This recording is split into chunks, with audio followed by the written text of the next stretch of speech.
Pertemuan ketiga ini membahas perangkat lunak komputer. Pada dasarnya, software adalah kumpulan dari beberapa perintah yang dieksekusi oleh mesin komputer dalam menjalankan pekerjaannya. Software ini merupakan catatan untuk mesin komputer. Jadi komputer dapat menyimpan perintah, kemudian juga dokumentasinya baik datanya maupun informasi. Gambar ini menyatakan bahwa software adalah media bagi user dan juga bagi hardware. Ketika user menggunakan sebuah perangkat hardware tanpa adanya software, maka hardware tidak akan berfungsi dan user juga tidak akan bisa melakukan aktivitas apapun pada perangkat hardware. Ini adalah scope area dari hubungan hardware, software, dan juga user. Kalau melihat dari layer yang paling atas, yaitu user, di mana user dapat melakukan aktivitas pada layer software. Nah, di sini layer software dibagi menjadi 3 kategori, yaitu untuk aplikasi, language atau bahasa pemrograman, serta sistem operasi. Dan di mana di layer yang paling dasar itu adanya interaksi hardware. Pada gambar hubungan hardware-software user sebelumnya, layer hardware berinteraksi dengan layer sistem operasi. Jadi apa itu sistem operasi? Sistem operasi itu merupakan software yang secara khusus mengatur sumber daya antara hardware dengan layer software aplikasi. Adapun tujuannya yaitu untuk memudahkan dan memberikan kenyamanan interaksi antara user dengan hardware.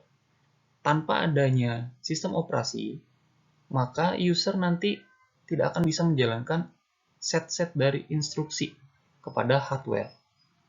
Sehingga bicara tentang kehadiran sistem operasi memberikan efektivitas dan efisiensi dalam penggunaan perangkat hardware. Kemudian bagian dari sistem operasi itu ada kontrol program dan juga layanan sistem operasi. Pada kontrol program sistem operasi secara fungsional terdiri dari 6 manajemen memori berupa single contiguous allocation, partition, relocatable partition, patch, immune patch, dan segmented allocation. Single contiguous allocation merupakan manajemen memori yang paling sederhana. Ini adalah alokasi tunggal, di mana memorinya dikhususkan untuk operating system, program, dan data. Untuk partition allocation, ini bicara tentang main memory yang sudah memiliki partisi secara statis dan dinamis. Jadi bicara tentang partisi yang statis, di mana terdapat partisi bekerja secara foreground ataupun background. Secara sampel, contoh sampelnya, ketika ada job, katakanlah aktivitas atau instruksi, job 1 20 KB, job 2 30, dan job 3 10 KB. Maka ketika job 1 dan job 3 selesai, dan hendak ingin masuk job keempat yang contohnya 35 KB, dia tidak akan bisa masuk karena partisinya statis. Jadi dia tidak direlocatable ke bagian yang atas. Dalam artian partisi untuk job 2 ini tidak pindah ke yang partisi paling atas gitu ya. Nah, tapi kalau untuk relocatable partition allocation ini bicara tentang bagaimana partisi itu dinamis. Ketika ada aktivitas yang selesai, maka aktivitas tersebut berada pada layer yang paling atas untuk diselesaikan. Sehingga untuk part job yang lain yang ingin masuk dan ukurannya lebih besar, itu bisa dimasukkan ke dalam main memory. Ini contohnya kalau misalnya ada job 4 ukuran 35 KB, dia bisa masuk. Untuk manajemen memory patch allocation, pada main memory itu terdapat yang namanya unit-unit yang sudah berukuran tetap yang disebut dengan page. Sederhananya seperti itu. Nah, page ini gitu ya, terdiri dari banyak blok. Nah, ketika Anda perhatikan di sini ada blok 0, 1 sampai 63. Ini bicara tentang adanya alamat memori.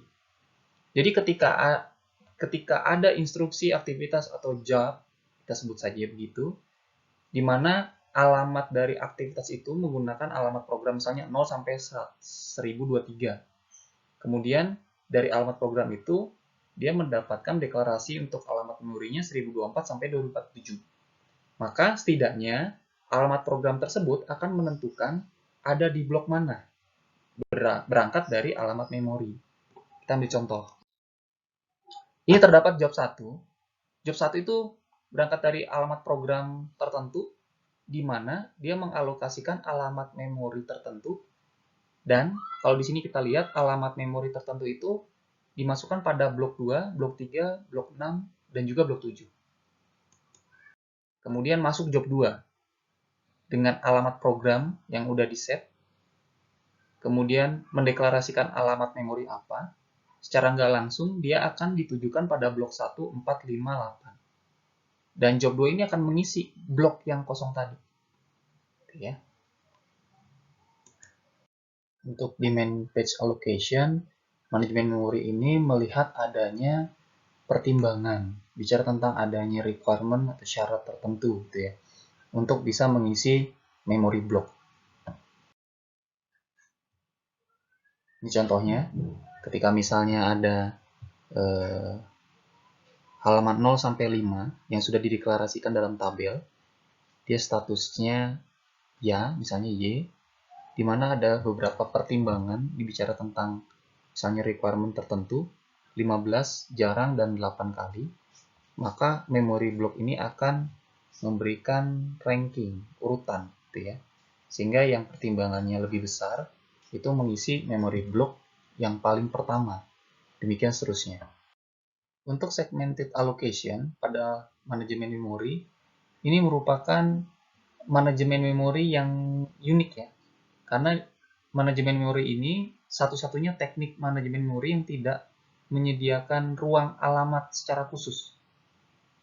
Jadi ketika ada main program yang disimpan pada main memori, ataupun program yang sekunder, overlay, dan sebagainya, maka alokasinya itu tidak dibuat secara statis 10 mega, 20 kilobyte, dan sebagainya. Dia tergantung dari program tersebut dieksekusi gitu ya, menggunakan berapa byte. Demikian juga program-program berikutnya. Nah, pada dasarnya ketika aktivitas atau job pertama dimasukkan ke dalam main memory, maka dia akan mengisi main program area. Sampai akhirnya yang berikutnya, program overlay untuk 1, 2, 3, 4, dan seterusnya, itu akan mengisi main memory partisi yang ada di bawah main program area. Oke, kemudian kita akan membahas manajemen prosesor. Jadi manajemen prosesor merupakan penanganan terhadap Central Processing Unit agar dapat melakukan proses dengan efektif dan efisien. Jadi bicara efisien, sumber dayanya sedikit, dan efektif bicara tentang ketepatan dan kecepatan. Nah, fungsi dari manajemen prosesor ini melakukan tugas penjadwalan sistem, di mana untuk sistem scheduling terdapat overlap processing, multi-programming, dan multi-processing. Serta yang kedua menangani interupsi sistem. Ini adalah skema dari non-overlap processing. Jadi bicaranya tentang bagaimana prosesor mengelola ketika ada inputan yang masuk, dia harus diproses sampai outputnya keluar. Baru dia akan melakukan aktivitas atau instruksi atau job berikutnya. Nah, berbeda dengan overlap processing, ketika ada job 1, 2, 3 yang diinputkan secara bersamaan, proses ini bisa dilakukan ketika proses job sebelumnya itu selesai. Jadi tidak perlu sampai menunggu output selesai. Jadi contoh, ini job 2 sudah bisa diproses ketika job 1 selesai, persis diproses. Demikian juga job 3 diproses ketika persis job 2 sudah selesai diproses. Dalam manajemen prosesor, penjadwalan salah satunya melalui prioritas, di mana tiap proses diberikan prioritas dan proses yang berprioritas tertinggi itu mendapatkan waktu running terlebih dahulu. Dan setiap prioritas itu akan diset mana yang memiliki peringkat tertinggi sampai peringkat yang paling rendah. Itu berdasarkan beberapa karakteristik, contohnya batas waktu, kebutuhan memori, akses file, perbandingan antara I/O input output bars dengan CPU bars, dan tingkat kepentingan proses. Saya ambil contoh dengan ilustrasi di sini, bicara tentang adanya komputer militer, di mana status proses dari jenderal itu punya prioritas yang paling tinggi 100%. Sisanya kolonel, mayor, kapten gitu ya, dan seterusnya itu memiliki prioritas di bawah dari prioritas jenderal. Oke, untuk penentuan prioritas itu didasarkan pada internal maupun eksternal. Untuk internal terjadinya kalkulasi gitu ya, perhitungan kuantitas yang terukur untuk menghitung apakah dia memiliki prioritas yang paling tinggi atau tidak. Nah, untuk perhitungannya itu bisa berdasarkan dari time limit, memory requirement, access file, perbandingan I/O bars dengan CPU bars, tingkat kepentingan proses, umur proses, sampai waktu CPU yang telah digunakan pada beberapa jam terakhir dalam bentuk persentase. Gitu ya. Nah, ini kalau Anda lihat itu bisa cek, Anda lihat di Control Alt Belt atau ada Task Manager. Kemudian di situ kalau tidak salah ada details, nanti Anda bisa set di situ apakah priority-nya gitu ya. Priority-nya real time, high, above normal, normal sampai low gitu ya. Oke, kemudian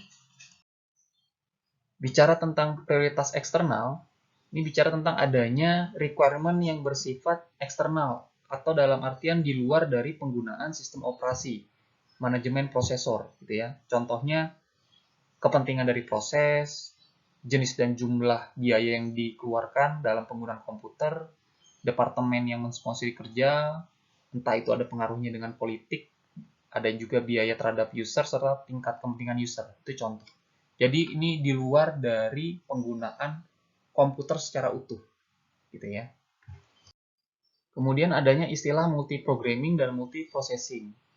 Sederhananya, multiprogramming bicara tentang adanya sebuah prosesor di mana dalam prosesor bisa meletakkan lebih dari sebuah program ke dalam sebuah main memory. Nah, kemudian dalam memori itu terdapat partisi. Partisi-partisi tersebutlah gitu ya, yang menjadi tempat dalam sebuah program untuk disimpan. Nah, kemudian adanya multiprocessing. Istilah multiprocessing bicara tentang lebih dari satu prosesor. Kemudian dari sekumpulan lebih dari satu prosesor tersebut terdapat multiprocessing, gitu ya.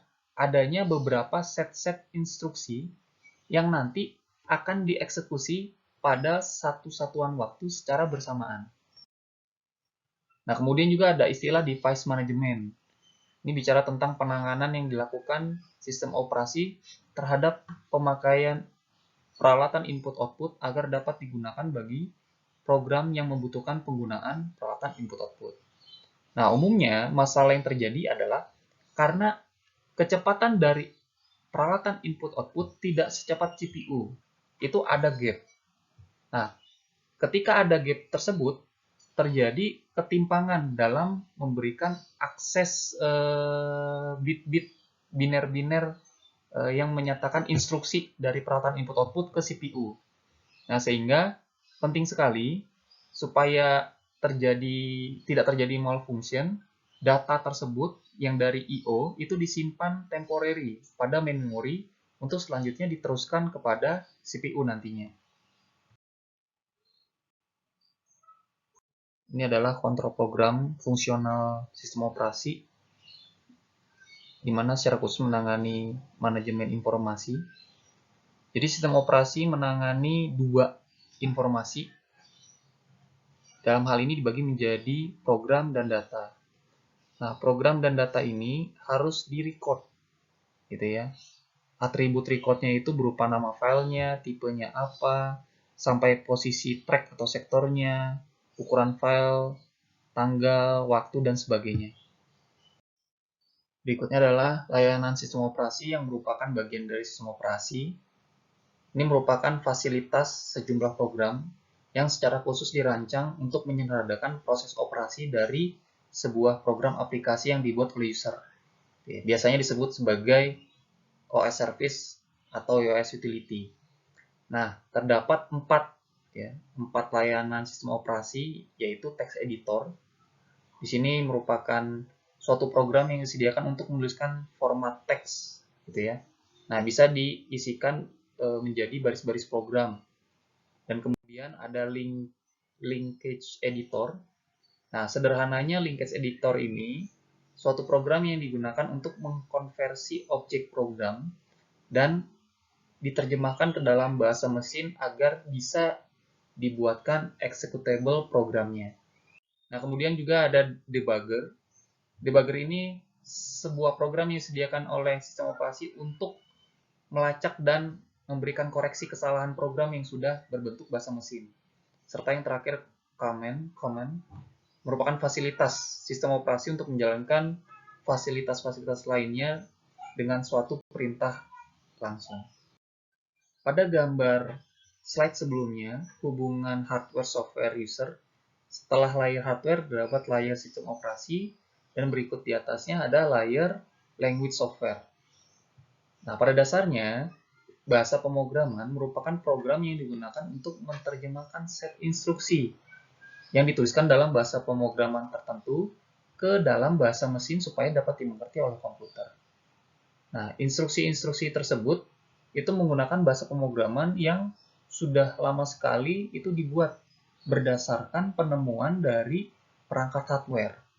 Contohnya misalnya kehadiran mesin Charles Babbage menghadirkan bahasa pemrograman yang dibuat oleh Ada Agusta.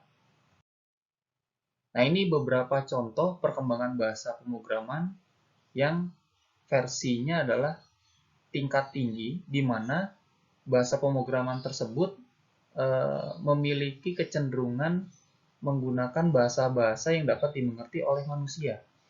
Makanya dengan adanya penamaan-penamaan dalam teks bahasa yang dimengerti manusia kayak if, else, then, dan sebagainya, itu menandakan bahwa bahasa pemrograman tersebut memang dimengerti manusia, tapi pun demikian harus dikonversi, ditransformasikan dalam set-set biner agar komputer bisa mengenalinya. Oke, ini beberapa perkembangannya. Ini ada yang menarik. Saya pernah menyampaikan tentang adanya bahasa pemrograman mengenai artificial intelligence. Jadi tahun 40-an itu ada LISP, itu bahasa yang memfokuskan tentang artificial intelligence. Kemudian di sini berkembang, contohnya Prolog, itu khusus untuk sistem pakar. Jadi ternyata AI itu adalah konteks-konteks yang bukan tren untuk tahun 2000-an, tapi jauh sebelum itu para peneliti sudah mengakomodir kebutuhan-kebutuhan perkembangan AI gitu ya. Bahasa pemrograman dikategorikan menjadi 3 bagian, yaitu assembler, compiler, dan interpreter, di mana terdiri dari 4 kelompok, yaitu object oriented language, high level language, middle level language, serta low level language. Nah, untuk assembler, ini merupakan program yang digunakan untuk menerjemahkan program yang ditulis dengan bahasa assembly atau bahasa pemrograman simbolik. Dengan bahasa simbolik, perintah dituliskan dalam simbol-simbol tertentu yang disebut mnemonik, gitu ya. Kemudian ada compiler dan interpreter. Jadi, untuk mengatasi sulitnya bahasa assembly, diciptakanlah bahasa pemrograman tingkat tinggi. Nah, secara source program yang telah ditulis dalam bahasa tingkat tinggi, itu perlu diterjemahkan dulu ke dalam bahasa mesin dengan menggunakan compiler dan juga interpreter. Nah, untuk compiler sendiri, itu contohnya ada C, C++, Pascal, Assembly, Java, dan lain-lain. Jadi, perbedaan mendasar antara compiler dan interpreter itu dapat dilihat pada tabel perbedaan di slide ini ya. Jadi, ketika compiler menerjemahkan secara keseluruhan sekaligus, sedangkan interpreter menerjemahkan instruksi per instruksi. Gitu ya. Kemudian compiler bila terjadi kesalahan kompilasi, maka sumber programnya itu harus dibenarkan, maksudnya diperbaiki, dan proses kompilasi diulangi kembali. Tapi kalau interpreter, bila terjadi kesalahan, maka langsung dibetulkan secara interaktif. Nah, untuk compiler dihasilkan objek program, sedangkan interpreter belum. Kemudian, untuk compiler dihasilkan executable programnya. Tapi kalau interpreter belum menghasilkan executable program. Kemudian untuk compiler, proses kompilasinya lama, sedangkan interpreter itu cepat ya. Karena tiap instruksi itu langsung dikerjakan dan langsung dilihat hasilnya. Untuk compiler sendiri, proses pengerjaan programnya lebih cepat karena executable program sudah dalam bahasa mesin. Sedangkan untuk interpreter, proses pengerjaan program lebih lambat. Karena tiap instruksi dikerjakan harus diinterpretasikan ulang kembali, dan itu disebabkan tidak dihasilkannya executable program. Nah, dari sisi keamanan, compiler itu lebih terjamin karena sudah dalam bentuk satu single ya, executable program. Jadi sulit untuk diedit, dimanipulasi, dirubah gitu ya. Sedangkan untuk interpreter, jadi keamanannya itu kurang terjamin karena yang dipergunakan adalah baris-baris program yang masih dalam bahasa-bahasa tingkat tinggi gitu ya. Karena dengan tidak adanya executable file, maka orang lain itu akan bisa mengedit, mengubahnya gitu ya, bahkan mengcopy paste. Berikutnya layer setelah language software yaitu application software. Nah, ini bicara tentang program-program yang sudah ditulis dan diterjemahkan oleh language software gitu ya. Kemudian dihasilkanlah perangkat lunak atau application software. Nah, tujuan dari application software itu untuk menyelesaikan sebuah masalah-masalah tertentu tergantung pada datanya. Entah itu bentuknya file, teks, image, video, audio, gitu ya, grafik dan sebagainya.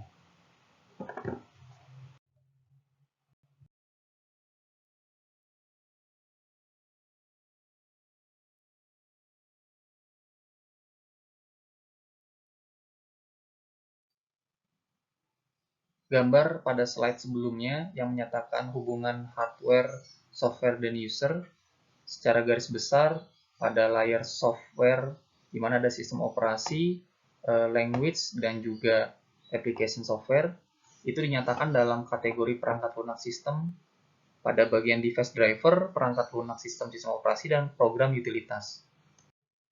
Nah, untuk berikutnya, ketika sistem operasi tadi sudah dibahas, saya akan mengangkat device driver dan juga program utilitas.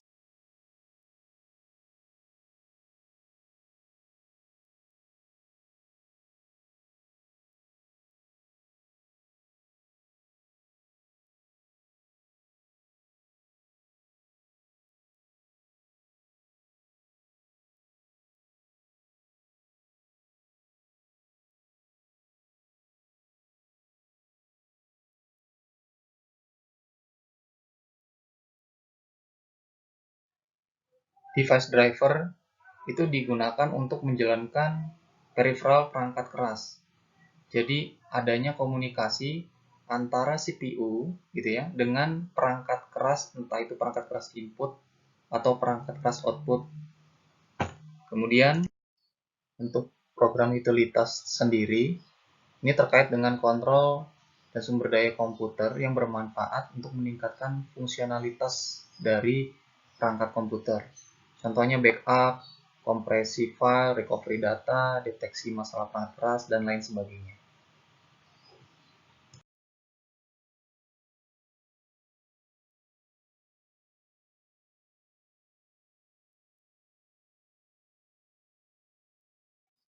Penting sekali pada layar aplikasi software, language software, termasuk juga SIM operasi, perlu adanya graphical user interface.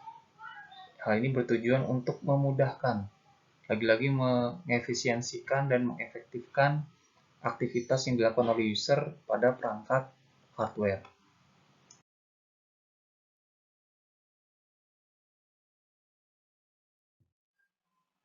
Jadi saya ambil contoh beberapa varian sistem operasi dengan GUI yang paling sederhana.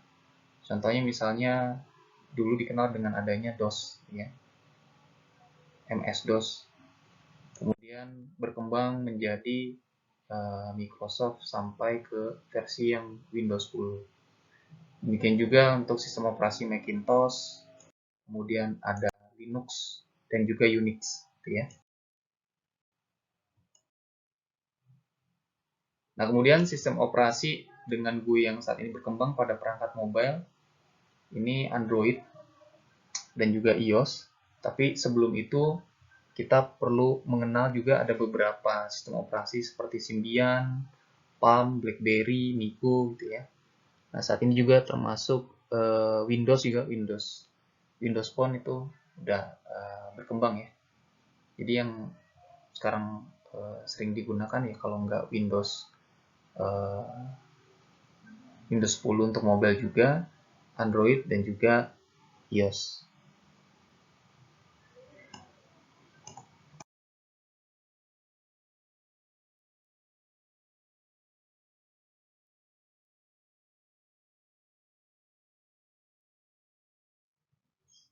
Banyaknya user yang bekerja dalam berbagai bidang itu mempengaruhi dibangunnya perangkat lunak atau software-software sesuai dengan bidangnya dan juga luaran yang diinginkan oleh user. Jadi secara khusus, misalnya perangkat lunak untuk hiburan dengan adanya game, pemutar audio, video, dan lain sebagainya itu membantu orang-orang ataupun user-user yang menggunakan komputer untuk ya hiburan. Kemudian juga ada software untuk personalisasi.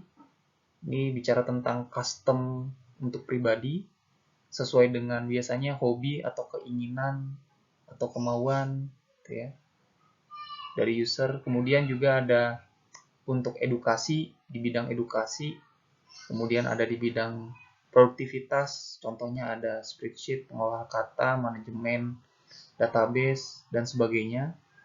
Dan juga ada software-software khusus untuk presentasi grafis, untuk penyuntingan gambar, termasuk software untuk membangun bahasa pemrograman tertentu, editor, software-software editor bahasa pemrograman, gitu ya. Jadi balik lagi, karena user yang begitu beragam dalam melakukan aktivitasnya, sehingga banyak developer-developer membangun aplikasi-aplikasi sesuai dengan tugas-tugas atau task-task software-software user-user tertentu ya.